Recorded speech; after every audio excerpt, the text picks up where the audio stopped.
É meu desejo, na manhã deste dia, falar-vos de uma meditação que alguns já terão ouvido, possivelmente. Estejam descansados, que eu já ouvi bem mais vezes e continuo a fazer muita coisa mal. Portanto, tenho consciência disso. Da minha relação com Deus e, em particular, da minha relação com a Igreja. E eu quero começar por ler convosco a primeira Epístola aos Coríntios 12. 1 Coríntios 12, a partir do versículo 12. Vamos ler apenas alguns versículos. Gostava de ler o capítulo todo, mas por uma questão de tempo não irei ler. Porque assim como o corpo é um e tem muitos membros, e todos os membros, sendo muitos, são só corpo, assim é Cristo também. Pois todos nós fomos batizados em um Espírito, formando um corpo, quer judeus, quer gregos, quer servos, quer livres. Todos temos bebido de um Espírito. Porque também o corpo não é um só membro, mas muitos. Se o pé disser, porque não sou mão, não sou do corpo, não será por isso do corpo. E se a orelha disser, porque não sou olho, não sou do corpo, não será por isso do corpo. Se todo o corpo fosse olho, onde estaria o ouvido? Se todo fosse ouvido, onde estaria o olfato? Mas agora Deus colocou os membros no corpo, cada um deles como quis. E se todos fossem um só membro, onde estaria o corpo? Agora, pois, há muitos membros, mas um corpo. E o olho não pode dizer, não tem necessidade de ti. Nem da cabeça aos pés, não tem necessidade de vós. Antes, os membros do corpo, que parecem ser os mais fracos, são necessários. E os que reputamos serem menos honrosos no corpo, esses honramos muito mais. E os que em nós são menos decorosos, damos muito mais honra. Porque os que em nós são mais honestos não têm necessidade disso. Mas Deus assim formou o corpo, dando muito mais honra ao que tinha falta dela, para que não haja divisão no corpo. Mas antes, tenham os membros igual cuidado uns dos outros. De maneira que se um membro padece, todos os membros padecem com ele. E se um membro é honrado, todos os membros se regozijam com ele. Ora, vós sois o corpo de Cristo e seus membros em particular. Eu devia ter avisado, comecei a ler no versículo 12, peço desculpa. Ora bem, eu quero... Pode parecer um bocado estranho. Quero começar por esclarecer. Em primeiro lugar, atenção que tudo o que eu vou dizer aqui vai contra a ideia de eu em primeiro lugar. De eu pensar em primeiro lugar em mim e depois na Igreja. Mas é no seguinte sentido. Eu tenho de estar bem primeiro para depois poder ser útil à Igreja. Um pouco como, não sei se sabem, a recomendação que dão quando vai uma família num avião e por algum problema que haja no voo, deixem aquelas máscaras para pôr na boca, para poderem respirar. A instrução que dão não é ponham primeiro nos vossos filhos, não é? Ponham primeiro em vocês, porque se vocês caem para o lado, não podem ajudar os vossos filhos. E aqui, da mesma forma, devo estar preocupado. Primeiramente, com o meu estado espiritual, porque de nada valerá eu querer ajudar os outros, querer participar na atividade das igrejas, se não tiver primeiro a minha situação resolvida para com Deus. De nada vai adiantar eu pensar que pertence a uma igreja local se eu primeiro não tiver sido reconciliado com Deus. Se não te reconciliares com Deus, não fores selado com o Espírito Santo e batizado no corpo de Cristo, não podes pertencer a uma igreja local. É impossível pertencer verdadeiramente a uma igreja local sem pertencer à igreja e corpo de Cristo. Eu quero ler convosco uma meditação muito, muito interessante. Gosto muito desta meditação. E este irmão, Cornélio Stem, fala claramente disso. Ele tem uma meditação do irmão Cornélio Stem, que é a verdadeira igreja bíblica. Ele diz assim, muitas pessoas conheceram verdadeiramente Cristo como Salvador depois de terem sido sinceros e religiosos membros da igreja durante anos. Embora fossem defensores fiéis de alguma organização da igreja terrena, nunca tinham experimentado a verdade segundo aos Coríntios 5,17. Se alguém está em Cristo, nova criatura é. É possível ser-se um membro em boa posição de alguma organização de igreja, mas estar fora da única igreja verdadeira da qual a Bíblia fala. E isso acontece porque a verdadeira igreja da Bíblia não é uma organização, mas um organismo vivo, um corpo espiritual com uma cabeça viva e membros vivos. Várias vezes Paulo, por inspiração divina, chama a igreja o corpo de Cristo. Ele diz, somos muitos, somos um corpo em Cristo. Vós sois o corpo de Cristo e seus membros em particular. Somos membros do seu corpo. Também deve ser observado que a verdadeira igreja da Bíblia tem uma cabeça e não um homem na terra, mas o Cristo glorificado no céu. Em nenhuma parte da Escritura lemos que qualquer homem deve agir como seu representante terrestre, como cabeça do corpo. E como é que nos podemos tornar membros desta verdadeira Igreja Bíblica? O corpo de Cristo. Em primeiro lugar, devemos reconhecer que somos pecadores aos olhos de Deus. Pois Efésios 2 relata como Cristo morreu por homens pecadores para os reconciliar com Deus em um corpo pela cruz. É importante acrescentar que Cristo Jesus veio ao mundo para salvar os pecadores, dos quais sou principal. Se não te vês como pecador, Cristo não veio para ti. É importante que te vejas como o principal dos pecadores, tal como Paulo. Assim, ao creres que, enquanto pecador, pode ser reconciliado com Deus pela fé na obra que Cristo realizou na cruz, és regenerado, recebendo uma nova vida pelo Espírito, e pelo Espírito és batizado na Igreja, o corpo de Cristo. Paulo diz a Tito, não pelas obras da justiça que houvéssemos feito, mas segundo a sua misericórdia nos salvou, pela lavagem da regeneração e da renovação do Espírito Santo. Pois todos nós fomos batizados em um Espírito formando um corpo. Cada um de nós deve perguntar a si mesmo, fui batizado pelo Espírito no corpo de Cristo? Se não, confia em Cristo como teu Salvador, assim tornas-te membro da única e verdadeira Igreja Bíblica. Depois, associa-te a uma Assembleia local onde Cristo é honrado e a Bíblia é ensinada, corretamente dividida. É uma tragédia enorme. Pessoas que passam pelas igrejas, reúnem-se com os crentes, anos a fio, e partem para a eternidade perdidos. Eu não quero que seja isso o caso de nenhum de vocês. Pensem, cada um deve perguntar assim mesmo, fui batizado pelo Espírito no corpo de Cristo. Já olhei para a cruz e vi na cruz o meu pecado castigado em Jesus. E aceitei pela fé a salvação que Deus oferece através da morte e a ressurreição do Senhor Jesus Cristo. Porque esta é a decisão mais importante. Porque algumas decisões que nós podemos tomar podem ter repercussões a curto prazo, médio prazo, longo prazo nas nossas vidas, trabalho, casamento, outras, onde é que vamos orar. Pode ter repercussões a longo prazo, mas esta decisão tem repercussões pela eternidade. E não só pela eternidade, também vai ter aqui nesta vida presente. Vamos ver a vida de uma maneira completamente diferente daquela que eu perdi de ver. E agora a pergunta é se querem entrar no grupo. Há grupos para os quais vale a pena fazer um certo sacrifício para entrar. O sacrifício de estudar muito para conseguir entrar para a ordem dos médicos, para a ordem dos advogados, para a ordem dos engenheiros. Mas talvez valha a pena o sacrifício, mas para este grupo vale mesmo a pena entrar. E a minha pergunta é cada um de vocês se quer entrar para este grupo. Não para o grupo das pessoas que se comportam bem, que têm umas vidas acima da média, mas para o grupo das pessoas que reconhecem que não valem nada por si mesmas, não prestam, e se entregam nas mãos de um Deus que nos ama e que nos quer salvar. Porque assim, tudo o que eu vou dizer daqui para a frente pouco interessará se todo és um verdadeiro membro da Igreja do Corpo de Cristo. Mas de qualquer forma, é o meu desejo, a minha oração, que cada um de nós aqui nesta manhã, se não é do Senhor, possa tomar essa decisão hoje mesmo. Então, o que é que a Igreja... Primeiro vou falar o que é que a Igreja não é. A Igreja não é uma religião. Cuidado. O mundo vê isto desta maneira. O que é uma religião. Cuidado, não pensem que isto é a religião evangélica. Porque há muitos que são da religião evangélica, mas nunca tiveram o verdadeiro encontro com Deus.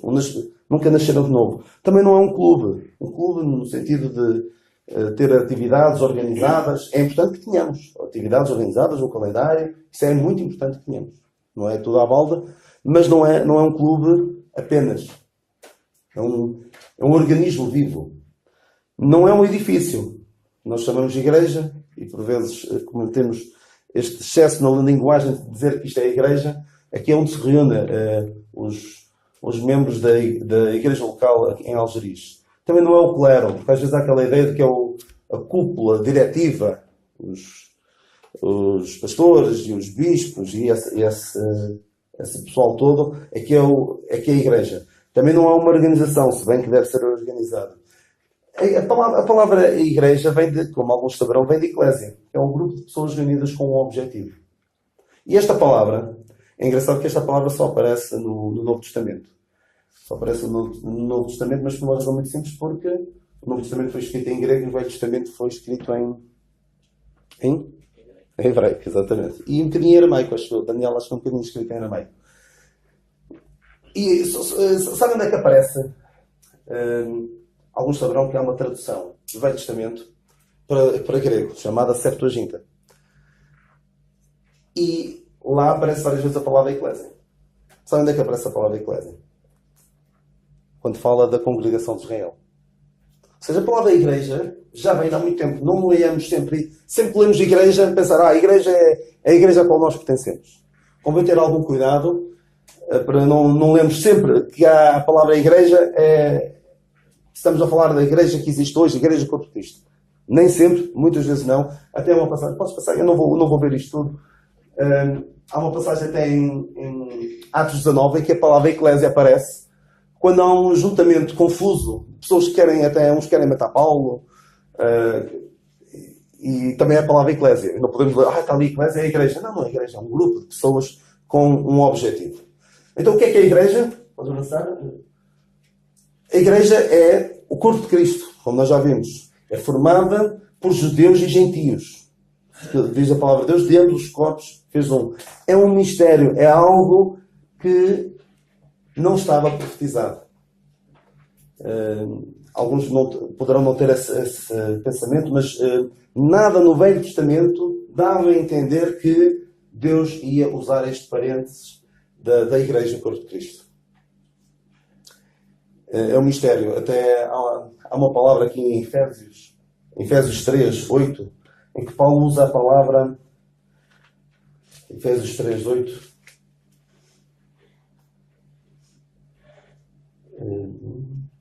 Não, 3:8, exatamente. Das riquezas incompreensíveis de Cristo. Esta palavra incompreensíveis não é apenas algo que nós não conseguimos compreender, algo que não se pode tracejar, algo que não se pode descobrir o rastro. Nós, quando olhamos para o Velho Testamento, não vemos lá nada que desse a entender. Deus vai usar este período no qual nós estamos a viver da Igreja Corpo de Cristo. Nada dava a entender isso. Pelo menos é assim que eu vejo as coisas. E podes avançar um bocadinho, se senhor? O nosso irmão Scofield, que tem aquela Bíblia anotada com notas de Scofield, diz que só nas epístolas de Paulo é que nós encontramos a doutrina, a posição, a conduta e o destino da Igreja. É lá que nós devemos viver. E convém ter algum cuidado quando nós pegamos em passagens que não são diretamente dirigidas à Igreja Corpo de Cristo, que são as epístolas de Paulo. Nós podemos pegar em toda a Bíblia e tirar proveito para nós. Muito. Eu, das últimas vezes que cá vim, falei de quem? Lembram-se? De Mica. Muito bem. Alguém esteve atento. Das duas últimas vezes, falei de Mica. E ainda vou falar um bocadinho dele, mas aí já posso passar mais rápido. E podemos tirar proveito, de facto. Mas Deus não age para connosco como agia no tempo de Mica. De maneira nenhuma. É aqui que nós temos um ensino para nós. E quando nós saímos deste terreno que é sólido para nós, podemos entrar em passagens um bocado esquisitas, pelo menos para o tempo presente, como aquele que me confessar diante dos homens, eu confessarei diante do meu Pai, mas aquele que se envergonhar de mim, eu me envergonharei dele. Convém ter algum cuidado com algumas dessas passagens, estão fora do plano de Deus para hoje. É a minha opinião, a minha forte convicção de que começou em Atos 9 com a conversão do apóstolo Paulo, da Igreja. Mas mesmo que quem não concorde com isso, tudo o que eu vou dizer daqui para a frente creio que não vão discordar de mim. Paulo diz a dada altura que eu sou um dos pecadores, o principal. A palavra principal, claro, eu costumo dizer que cada um deve considerar-se o principal dos pecadores. Daquele que se põe a olhar para o lado e dizer aquilo é tão mau, eu até sou tão bom comparado com ele. Da pessoa que age assim dessa maneira. Mas aquela palavra principal é protos. Significa primeiro. E há alguns, eu também digo que é o primeiro dos pecadores, o primeiro a ser salvo pela graça, por meio da fé, sem obras, como nós somos hoje. Então quero avançar então um bocadinho. Ser membro da Igreja é o maior privilégio. Não há nada que satisfaça e realize plenamente o homem como ser membro da Igreja. Digam-me alguma coisa que na vossa vida seja mais importante, que vos satisfaça mais do que serem membros da Igreja do Corpo de Cristo. Mesmo, agora vou brincar, mesmo quem é do Benfica e viu ontem o Benfica ganhar. Mesmo mais do que isso. Não é? Mais do que, olha, eu costumo dizer que mais do que ganhar o Euromilhões todas as semanas para o resto da vida, 2 vezes por semana. Somos mais bem-aventurados. Somos mais bem-aventurados do que o homem mais, do que o Jeff Bezos, que é o dono da Amazon, que é o homem mais rico do mundo. Somos mais bem-aventurados do que o Cristiano Ronaldo. A maior transferência dele não seria do Real Madrid para os Juventus. Seria do Reino das Trevas para o Reino da Luz. Aí é que seria importante para ele. E aquele que é membro da igreja deve também ter consciência de que é valorizado por Deus. Quando nos sentimos em baixo, pensando que ninguém gosta de mim, eu sou tão irrelevante, Cristo me amou e se entregou a si mesmo por mim. É o facto mais decisivo da tua vida. E tem de ser a coisa mais importante. E há aquela música que diz mais do que um país, do que uma religião, do que tu pertences a ti, não é? Mas mais do que qualquer outra coisa, nós pertencemos à Igreja do Corpo de Cristo. Deve ser a nossa coisa maior da nossa vida é pertencer à Igreja do Corpo de Cristo. E agora, se é a coisa mais importante da nossa vida, quanto é que a minha vida eu dedico a este facto mais decisivo da minha vida? Esta coisa mais importante na minha vida. Não. Vou só perguntar. Vou só perguntar. Quanto da minha vida é que eu dedico a isto que é tão importante? De 0 a 100. Se calhar alguns é 0,6%. Porquê? Porque uma hora por semana, em 168 horas, dá 0,6%. E se tu dedicas, se eu dedico da minha vida, que Deus me dá, 0,6% àquilo que eu digo que é o mais importante da minha vida, há algo muito estranho que se passa comigo. Fica este pensamento para cada um. Eu não sei se há aqui o hábito de alguns irmãos deixarem a Bíblia na igreja, mas eu lembro quando era pequenino, alguns deixavam a Bíblia na igreja. E eu pensava, então eu deixo a Bíblia na igreja, não leio em casa. Poderão ter outra em casa, eventualmente. Mas se não a deixo, levo para casa e depois volto a pegar nela para vir para a reunião. Já me aconteceu isso. Passar dias e dias e só quando era para vir outra vez à reunião é que eu voltava a pegar nela. Cuidado. Quero falar agora de uma outra coisa, dos casamentos interreligiosos. Há pessoas que levam tão a sério ser membro nós vamos falar de ser membro da igreja. Ser membro de qualquer coisa que não ponderam casar com alguém fora do partido político, fora do estrato social. Por exemplo, na Índia, por exemplo, onde há as castas, há pessoas de uma casta superior que não podem, de maneira nenhuma, casar com uma pessoa das classes mais baixas. Há pessoas que nem ponderam, lá está, levam isto muito a sério, é para eles a coisa mais importante, nem pensar em casar com alguém de outro clube. Senão depois como é que é? Os nossos filhos vão ser de que clube? Como é que é isso? Não ponderes, não ponhas sequer a possibilidade de casares fora da igreja.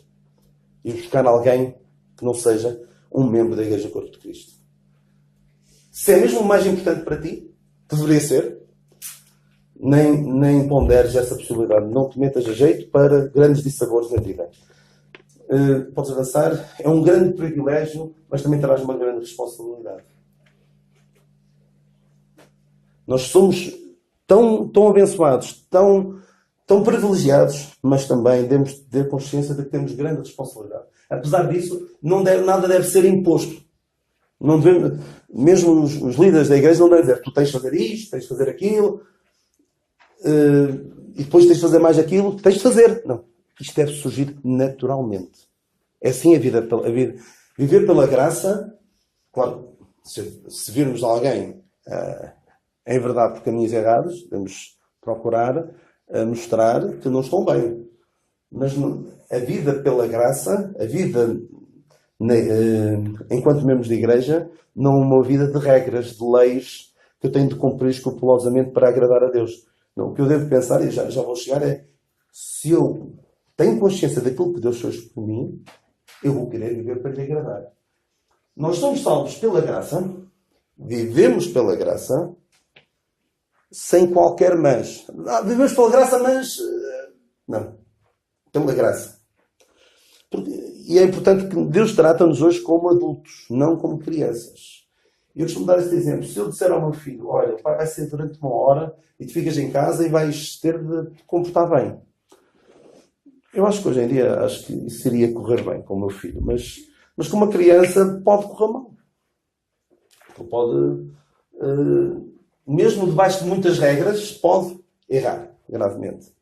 Mas se o meu pai me fizer a mesma coisa comigo, eu vou procurar fazer as coisas bem. E Deus trata-nos hoje como adultos, filhos adultos, não como filhos pequeninos.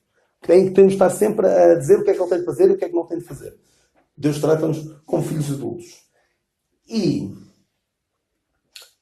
apesar de não haver mas nesta vida da graça, há vários portantos.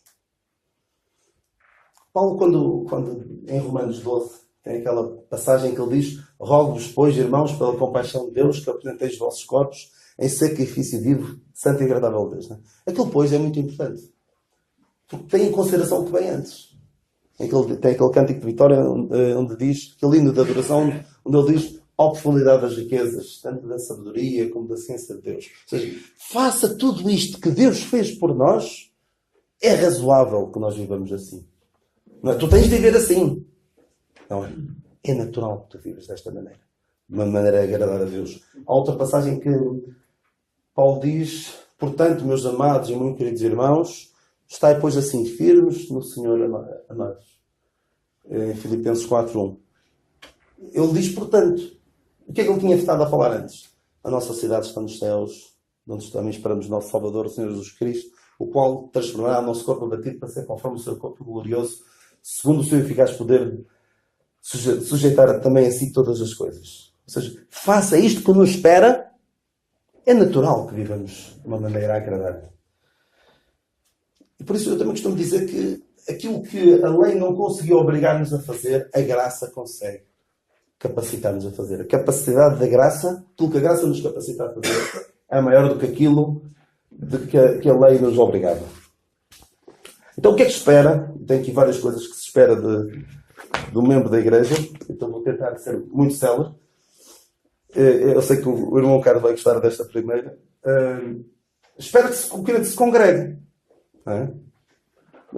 Porque Paulo não escreve nenhuma carta aos desigrejados, não é? Nenhuma, não há nenhuma. E sabem que aquilo que se aparta busca o seu próprio proveito. Está bem ali assim à parte. Ninguém me chateia. Ninguém tem nada com a minha vida. Dá uma sensação ilusória de liberdade. Não preciso de dar satisfações a ninguém daquilo que eu estou a fazer. E há alguns que até são cibercrentes. Assistem aos cultos. Porque há muitas igrejas que transmitem os seus cultos em direto. E algumas pessoas estão em casa, veem aquelas mensagens e pensam: olha, eu pertenço à igreja não sei de onde. Mas ninguém os conhece. Ninguém sabe como é que é a sua vida. Será que estes tais cibercrentes não serão crentes virtuais? Não serão crentes verdadeiros? De novo, há uma frase que eu gosto bastante de dizer, que é sobre o virtual do cristianismo, que é: larga o Facebook, reúne-te com a igreja, vê algumas faces e estuda o book. Ou seja, reúne-te com os crentes. Está com os crentes. Vê os crentes, procura inteirar do estado deles, das suas necessidades, daquilo em que tu podes ajudar. E estuda a palavra de Deus. E há consequências eternas para quem se afasta de Deus. Manassés é um caso tremendo de um homem que ele era filho do rei Ezequias. Foi rei e fez errar a nação de Judá. Muito, muito, muito. Arrependeu-se. Mas,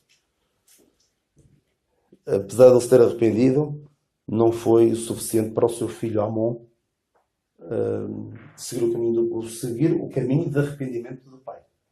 Foi mau. Ou seja, há consequências eternas para aqueles que optam por se afastar de Deus. Até para os nossos filhos.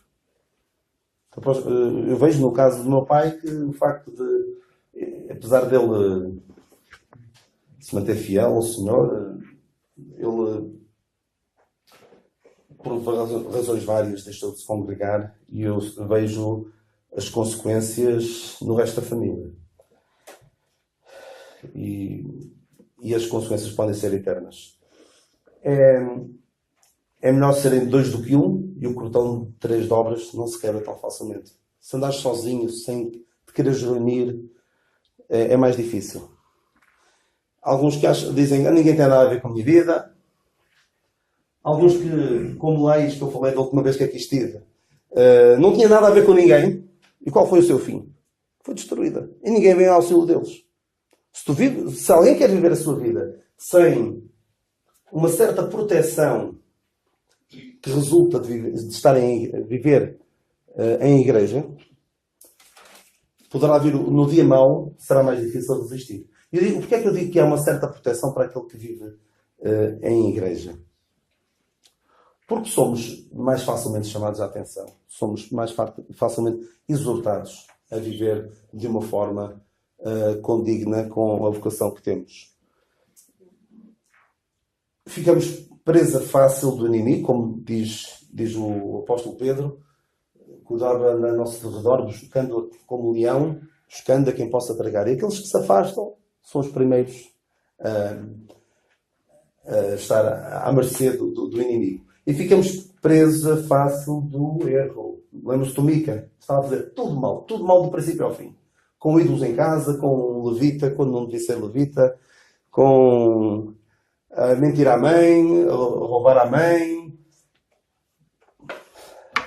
Não acertou uma. E dizia ele, agora sei que o Senhor me fará bem, porque tenho um levita por sacerdote. Quando as pessoas se afastam da congregação com os crentes, começam em verdade por maneiras de viver, maneiras de pensar, que nós pensamos, como é que é possível a pessoa ter chegado àquele ponto? E ela acha que está bem. E que os outros é que são legalistas. E que vocês é que são os hipócritas. Cuidado. Havia numa série humorística há uns anos, havia um homem, ele era, infelizmente, era a escarnecer. Mas havia um homem que foi ajudar uma tribo e construiu lá uma igreja católica, creio eu. E então, a dada altura, houve alguém que perguntou: quantas vezes é que temos de vir aqui à igreja para evitar parar ao inferno? Claro que aquilo era tudo num tom jocoso, mas aquele homem perguntou-me assim, queria mesmo saber: quantas vezes é que eu tenho de vir aqui à igreja para evitar ir para o inferno? E alguém respondeu-lhe: todos os domingos para o resto da tua vida. Opa, estás a brincar, não estás? E eu espero que não seja esta a nossa postura. Porque eu tenho de ir à igreja para sempre, ao domingo. Mas mal vai ser esse o nosso espírito. Se é um sacrifício estar aqui. Muito mal vai. Deve ser um prazer, deve ser um gozo poder estar com aqueles que têm esta fé. Tem muitos defeitos. Quanto mais convivemos com os crentes, mais percebemos que eles têm defeitos. E mais eles vão perceber que nós também temos defeitos.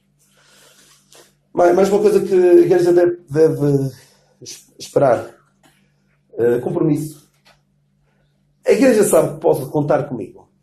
Ou será que é como aqueles no trabalho ou na escola, que, olha, mais vale nem pedir àquela pessoa que já sabemos que ele não vai fazer nada de jeito. Será que somos desses? Ou sabem que podem contar connosco? Sabem que como Epáfras, Paulo diz aos Colossenses, Epáfras que é dos vossos. Aqui na igreja sabem que podem contar contigo. Olha, estou aqui convosco. Dê por onde der, eu estou convosco. Oprime-me o cuidado da minha igreja. A dada altura, quando fala dos seus sofrimentos, diz: sobre todas estas coisas, oprime-me o cuidado das igrejas. Ou seja, há um culto ao domingo e à quinta-feira, não é? E eu nem me preocupo, não vou e nem me preocupo quem vai, quem não vai, se por causa de eu não estar à perda para os que lá estão. Primo, tu sentes-te bem a haver um culto na tua igreja local, não estás e não te sentes minimamente mal? Busca apenas o que é meu. Paulo diz de Timóteo, dos outros, diz que todos buscam o que é seu. E não quero que Jesus, mas Timóteo era completamente diferente. Ninguém tem igual sentimento que, sinceramente, cuide do vosso estado. Havia alguém que em tempos, em relação a estar na igreja, dizia assim, isto não é uma fábrica. Faltava às reuniões às vezes, e depois vinha alguém perguntar, então, está tudo bem? Ou se calhar um bocadinho a querer cobrar dele, eles isto não é uma fábrica. Mas sabe o que é que eu queria ler em Malaquias? Malaquias 1:8, em que o Senhor está a criticar o facto de os judeus trazerem ofertas de segunda qualidade ao Senhor. E diz assim, por quando trazeis animal seco para o sacrificares, não faz mal. E quando ofereceis o coxo ao enfermo, não faz mal. Ora, apresenta ao teu príncipe. Terá ele agrado em ti? Ou aceitará ele a tua pessoa? Diz o Senhor dos Exércitos. Ou seja, estás a dar o teu melhor em relação a isto que é o mais importante na tua vida. Experimenta ter a mesma atitude no teu trabalho, na tua vida, noutras áreas. Contribuo financeiramente. Dei primeiramente ao Senhor, porque os macedónios deram-se primeiramente ao Senhor e depois deram dinheiro para ajudar a Paulo. Isto também é importante, contribuir financeiramente para a igreja. Estou em comunhão com a igreja. Normalmente estar em comunhão com a igreja é participar da ceia do Senhor. Pelo menos é assim que é entendido. Não é só, mas passa por aí. Começa por aí. Anuncia a morte do Senhor. Eu sei que vou ser um bocado desagradável no que vou dizer, mas é algo que me incomoda, entristece. Em vários sítios onde eu vou, sim, muitos sítios fazem essa ceia do Senhor antes do culto da manhã ou da tarde.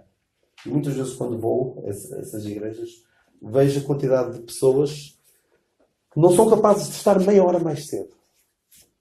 Para estarem ali a celebrar o acontecimento mais marcante das suas vidas. Meia hora. É quase como pudesse dizer o que o Senhor nos dissesse a nós. Não podeis velar meia hora. Nem meia hora podeis velar.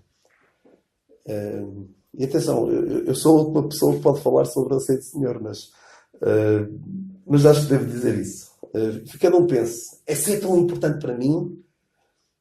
Eu provavelmente devia fazer um esforço maior para estar com os irmãos, a relembrar este acontecimento mais extraordinário da minha vida. Ainda em relação ao compromisso com a igreja, que imagem é que eu passo para a minha família daquilo que é a igreja?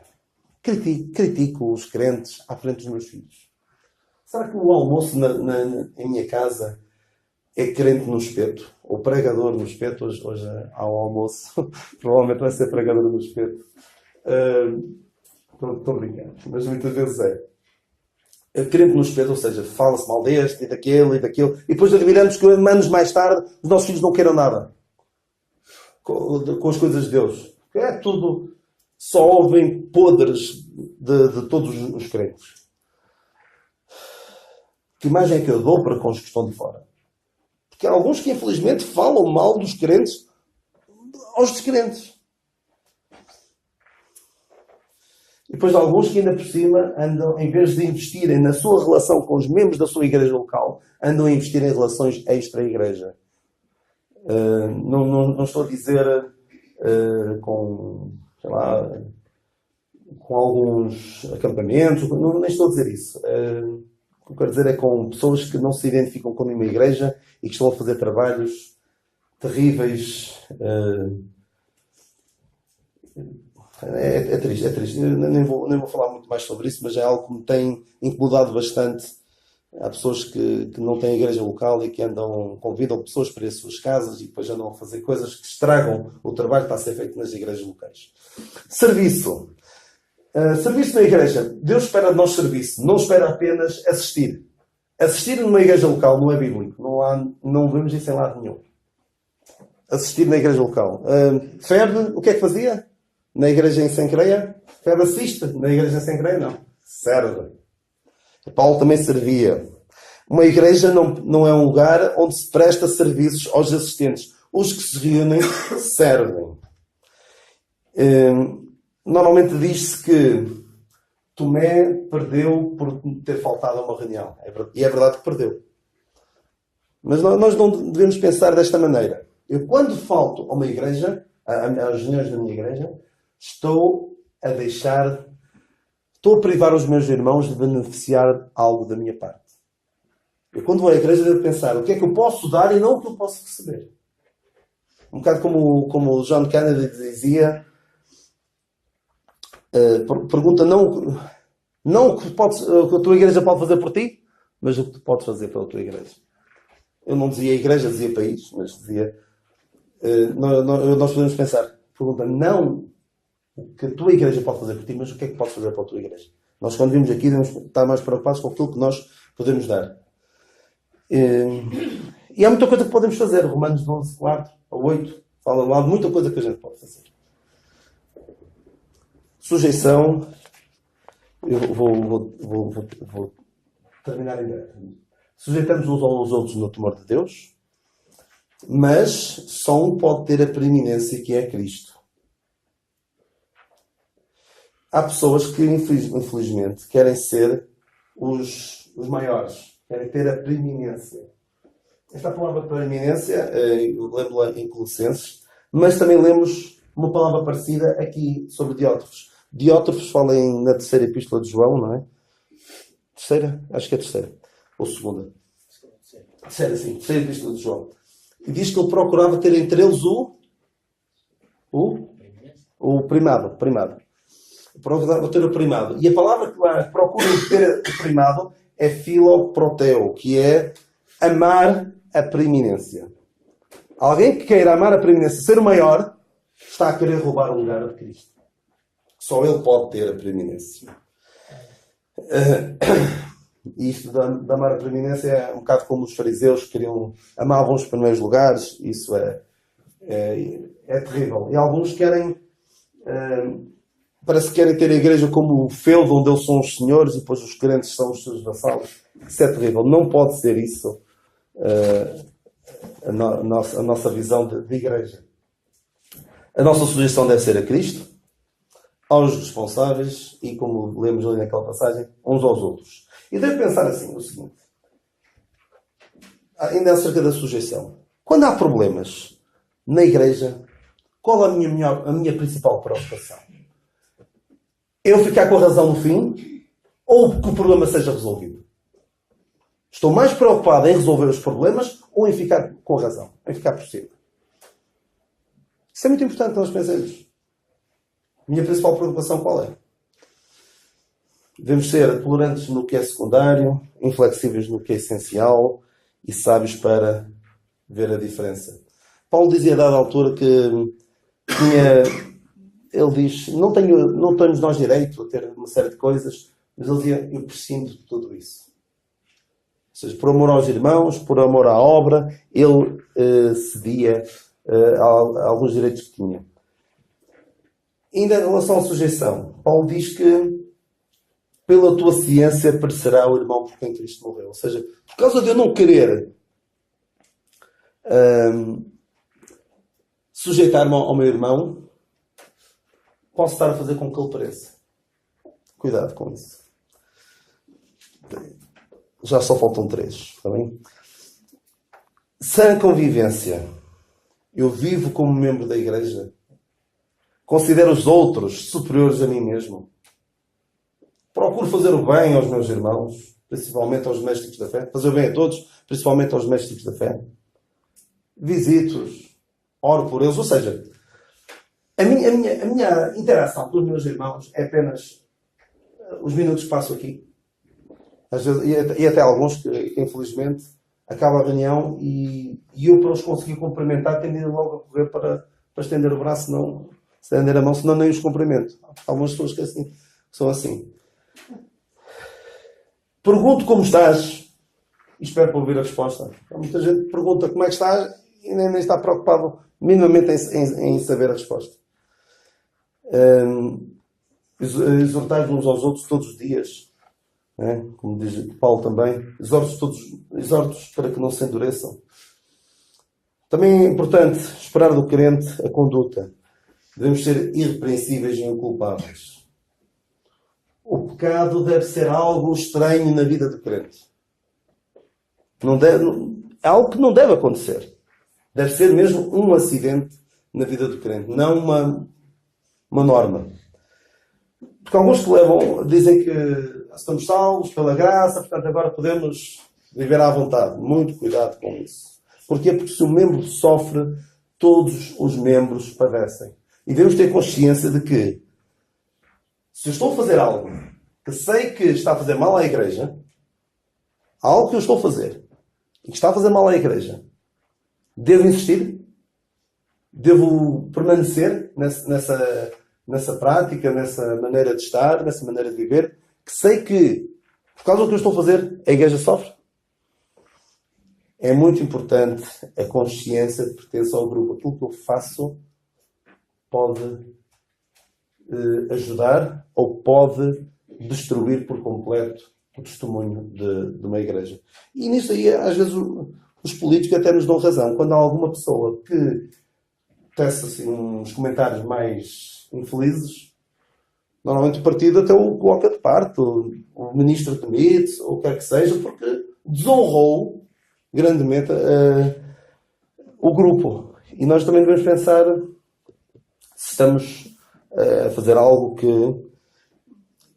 que desonre, que deixe mal visto a igreja. Eu costumo dizer que as características que Paulo enumera para os anciãos são para todos. Diz que convém que o bispo que seja isto, aquilo, e o diácono. Nós não devemos estar a pôr-nos à sombra de eu não quero ser responsável na igreja, por isso o padrão é um bocadinho mais baixo. Eu não creio.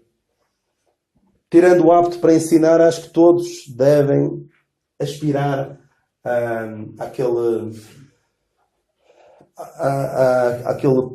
padrão. E porquê? Porque a graça de Deus está manifestada, trazendo salvação a todos os homens. E a mesma graça que nos salva também nos ensina a viver neste mundo de uma forma sóbria, justa e pia. E quando o membro peca, deve ser encaminhado com mansidão, como diz Gálatas 6:1. E infelizmente eu passei por uma situação em que havia pessoas que me queriam chamar de legalista por eu estar a tentar mostrar pela palavra de Deus que o caminho que ela estava a seguir estava contrário ao que a palavra de Deus ensina. E chamava-me sim de legalista. Também me chamavam de semeador de contendas. Estava a semear contendas porque eu estava a dizer o que a palavra de Deus diz. Infelizmente, é assim. O que é que acontece muitas vezes na igreja? Por amor à paz. Por amor à paz não vamos fazer nada. Isto não é bíblico. Não está na Bíblia por amor à paz. Acho que não está mesmo. Acho que não está. Alguém conhece uma passagem que diz por amor à paz? Acho que não. O que diz: tirei dentre vós esse iníquo. Alguém que se comporta mal, não é por amor à paz, vamos deixar estar. Vamos deixar andar a coisa. Não, por amor à palavra de Deus e à obra, por amor ao corpo, temos de lidar com aquela pessoa. Mas, infelizmente, a maior parte das vezes é deixar andar. E por amor à paz não vamos fazer nada. A última coisa que vou falar: firmeza. Firmeza. E vou só ler aqui 1 Timóteo 4, 15 e 16. Medita nestas coisas, ocupa-te nelas, porque o teu perfeitamente seja manifesto a todos. Tem cuidado de ti mesmo e da doutrina, persevera nestas coisas, porque fazendo isto salvarás tanto a ti como aos que te ouvem. Será que eu sou como dois homens, dois valentes de Davi, que eram valentes, verdadeiros valentes? Este Eleazar, de que fala a palavra de Deus, foi um homem que lutou tanto, que a espada ficou colada à mão. Lutou tanto, tanto, tanto. Depois, quando acabou a batalha, provavelmente tiveram de quase que arrancar os dedos da espada. Provavelmente o sangue acabou por ficar ali tudo colado. E nós, em relação à palavra de Deus, é de tal forma a nossa ligação com a palavra de Deus que já nem se nota onde é que acaba o nosso corpo, onde é que começa a palavra de Deus. A tal simbiose, a relação íntima que há. Este outro Samá foi um homem que a palavra de Deus nos diz que é tudo na mesma passagem, segundo livro de Samuel 23, em que os filisteus apareceram no tempo de Davi e toda a gente fugiu. Toda a gente fugiu. Mas aquilo fixou bem o terreno, os pés no chão e lutou e operou um grande livramento. Toda a gente fugiu, mas ele ficou. Ficou firme. Eu lembro sempre desta passagem, quando leio aquela passagem, que já vos citei, estai assim firmes no Senhor, amados. Fincar bem os pés, e daqui não saio. Estou sensível para detectar o erro, ou seja, vem um pregador e diz coisas assim um bocado fora, um bocado, ou bastante, fora do que a palavra de Deus verdadeiramente ensina. Eu estou sensível para detectar o erro, ou ouço e tomo tudo como se fosse palavra de Deus. Porque assim, quanto mais nós conhecemos da palavra de Deus, mais aptos estamos a detectar se aquilo que está a ser dito é ou não baseado na palavra de Deus. Se eu conhecer pouco, uma pessoa que conheça muito pouco da palavra de Deus, eu posso vir para aqui contar as histórias que quiser. E a pessoa pensa, olha, aquilo deve estar na Bíblia. Ele estudou. Nós precisamos de estar firmes. Porque imaginem um dia em que não está aqui o ancião, os anciãos não estão aqui. Acontece por alguma situação não estarem aqui. Ou um dia que eles não estejam cá. Já tenham partido. Estou eu preparado para assumir a responsabilidade? Tenho firmeza na palavra de Deus para poder continuar o testemunho de Deus nesta localidade? Estou sensível para detectar o erro? Sim. Paulo, aqui nesta situação, teve mesmo de repreender a Pedro. Porque havia uma situação grave, ele teve de intervir. Ou seja, Paulo estava firmado na palavra de Deus. Estava bem convicto daquilo que era a vontade de Deus. E teve de repreender a Pedro. E as convicções que eu tenho são as minhas ou são emprestadas? São as convicções de outros? Não fui eu à palavra de Deus ver se de facto as coisas são assim como os crentes de Bereia? E tem alguma coisa para edificação? Ou seja, imagina que um dia faltava o pregador. Eu estaria... Faltava o pregador e faltava quase toda a gente. Isto normalmente não acontece ao domingo. Por alguma razão não acontece isso. Tenho algo para transmitir à igreja. Uma palavra de consolação, ou de edificação. Vocês provavelmente conhecem aquela história do Spurgeon, que era descrente e foi parar a uma igreja, entrou numa igreja. Foi toda a entrar assim numa igreja. E o pregador faltou. Não havia ninguém, nenhum pregador. Subiu lá acima à tribuna um irmão muito humilde, com muito pouco conhecimento, mas abriu a palavra de Deus em Isaías: olhar para mim e sereis salvos. Então teve ali a falar um bocadinho. Para olhar não é preciso ser rico, para olhar não é preciso ser muito inteligente. E o Spurgeon converteu-se com aquela mensagem. E nós estamos aptos para poder suprir alguma falta que haja aqui na igreja. Então, para terminar, ficamos só com isto. É o maior privilégio que nós temos. Sermos membros da igreja. E devemos estar conscientes da grande responsabilidade. Temos um grande privilégio e uma grande responsabilidade. E espera-se agora de nós congregação, compromisso, serviço, sujeição, sã convivência, conduta, firmeza. E agora a pergunta para cada um de nós ir para casa, para trabalhar de casa, para toda a vida mesmo. Estou a mostrar que pertencer à igreja é o mais importante na minha vida. é mesmo o mais importante na minha vida ou é apenas algo em que eu me ocupo aos domingos? Olha, vou lá à igreja e depois o resto da semana vivo a minha vida à minha maneira. É que se for assim, algo muito estranho se passa. São os tais 0,6% da nossa vida que nós ocupamos com aquilo que deveria ser o mais importante das nossas vidas. Meus irmãos, peço imensa desculpa, alonguei-me, mas isso vocês já estão habituados, infelizmente, mas eu precisava de dar estas palavras de exortação e de consolação, e de acho que também é de conforto, mas também precisamos de ser desafiados a cada dia a fazermos melhor para o nosso Deus.